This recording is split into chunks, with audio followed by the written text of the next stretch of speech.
Wah, sedih juga ya. Ini merupakan seri Kari Flytrap yang terakhir. Ya sebenarnya nggak sedih-sedih banget sih. Soalnya menurut gua Kari Flytrap tuh yang enak cuma yang 1, 2, 3, yang 4, 5 udah enggak. Tapi nggak tahu deh yang terakhir ini.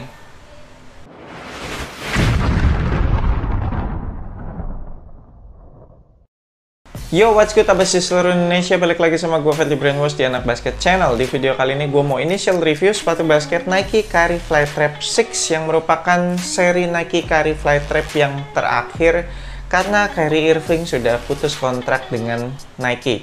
Siapa nih abas kalian yang penggemar serinya Nike Kari Flytrap? Tulis ya di kolom komentar, sedih nggak ini jadi sepatu Nike Kari Flytrap yang terakhir. Harga retail sepatu ini di Rp1.349.000 yang berarti ada kenaikan sedikit dari seri Kari Flytrap yang sebelumnya, karena Kari Flytrap 5 tuh seingat gue Rp1.279.000, berarti ada kenaikan sekitar 70.000 lah ya. Colorway-nya cuma ada 3 dan kemungkinan tidak akan bertambah ya karena udah putus kontrak kan, harusnya Nike nggak bakal nambahin colorway lagi. Cuma ada yang warna orange ini orange atau krem ya, orange lah ya. Dan menurut gua jadi colorway yang paling keren daripada colorway yang lain. Sisanya tuh ada hitam, terus sama ada yang putih merah. Udah itu doang, 3 itu. Dari segi siluetnya juga terlihat biasa banget ya. Makanya gue bilang tuh Kari Flytrap tuh udah yang paling keren, yang paling bagus itu Kari Flytrap 1, 2, 3 tuh. Kayaknya secara siluet masih keren gitu kan. Terus upper materialnya juga kayaknya masih Nike masih ngasih lebih lah, nggak pelit. Begitu masuk Kari Flytrap yang 4 sama 5 tuh gue berasa materialnya semakin dimurahin. Terus juga midsole-nya berasa makin tipis, kayaknya makin dipangkas gitu budgetnya. Makin pengen cuan lebih gitu si Nike. Nah, semoga aja di Kari Flytrap 6 ini performance-nya better ya daripada Kari Flytrap 4 sama 5. Mari kita bahas material sama fitur-fitur apa aja yang ada di Nike Kari Flytrap 6 ini. Kita mulai dari outsole. Outsole-nya pakai bahan solid rubber. Traction pattern-nya nggak tahu deh nih, ini bilangnya traction pattern apa dah.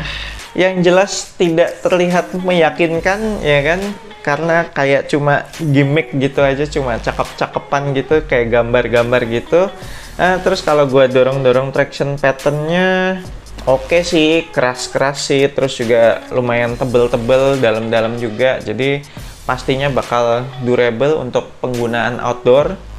Detail di bagian outsole cuma ada logo Kyrie di bagian heel situ. Kemudian lanjut ke midsole. Midsole-nya sih ini cuma pakai Phylon biasa dan berasa agak stiff ya. Kalau gue pencet-pencet agak keras gitu, sama sekali nggak empuk. Ada logo Move to Zero di situ yang merupakan programnya Nike. Jadi sepatu ini tuh menggunakan bahan daur ulang istilahnya. Cuma gue juga nggak tahu bahan daur ulang yang dipakai tuh di bagian sebelah mana. Apakah di midsole-nya ini mungkin? Kemudian di bagian forefoot-nya itu ada tulisan Air Zoom. Jadi seperti biasa semua sepatu Nike Kari Flytrap dari yang pertama sampai yang ke-6 ini semua teknologinya sama. Jadi midsole-nya pakai Phylon, terus di bagian forefoot itu pakai zoom unit. Dan biasanya sih zoom unitnya kecil gitu doang sih, kayak kotakan gitulah di bagian forefoot, kayak persegi panjang.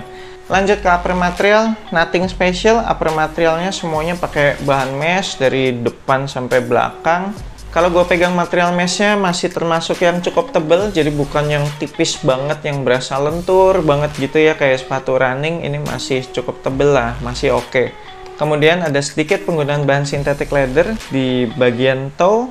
Gue suka banget sentuhan synthetic leather ini sehingga memberikan support dan durability juga ke bahan uppernya. Nah, yang menurut gue aneh adalah material dari tengah ke belakang ini. Jadi kelihatannya kalau dari luar kan ini bahan mesh ya, tapi sebenarnya bukan sih, ini meshnya cuma kayak ditempelin di bahan sejenis plastik gitu. Jadi material setengah ke belakang ini berasa plastiki gitu, terus kaku.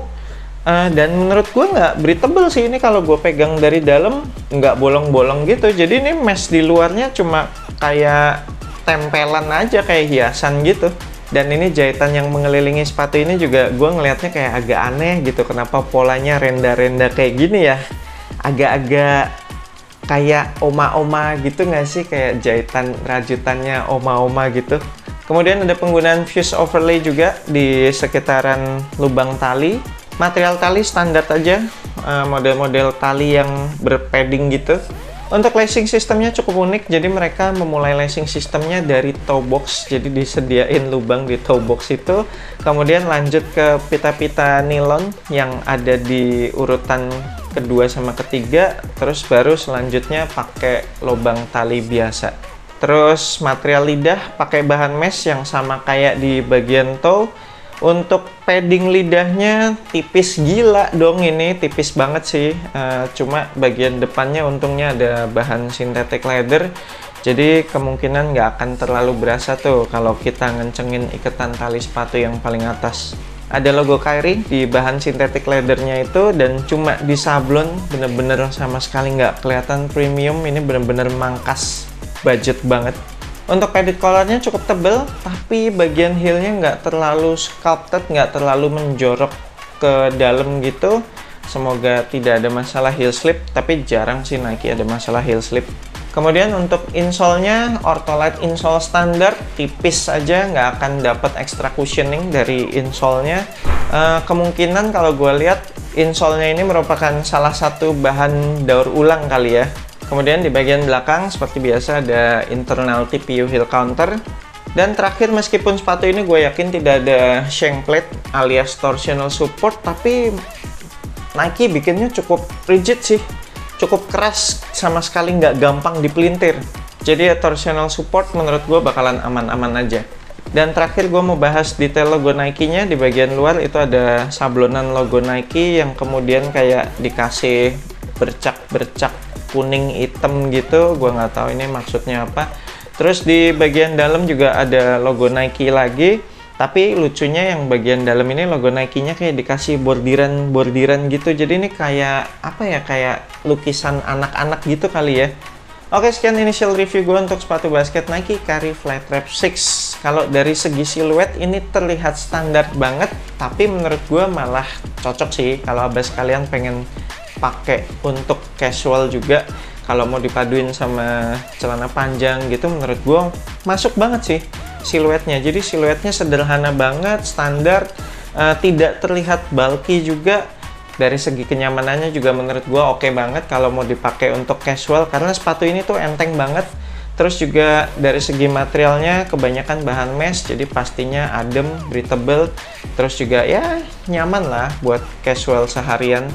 Apalagi kalau abas kalian ambil yang colorway hitam tuh, wah itu udah colorway paling standar deh, paling aman, mau di matchingin sama outfit warna apapun masuk, ya kan?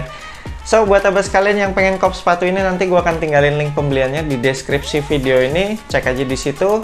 Thank you banget udah nonton video ini, jangan lupa support gue terus dengan subscribe YouTube Anak Basket Channel, like, share, and comment. I'm Ferdy Brainwash, sampai jumpa di video berikutnya, semoga asupan basket Anda minggu ini cukup.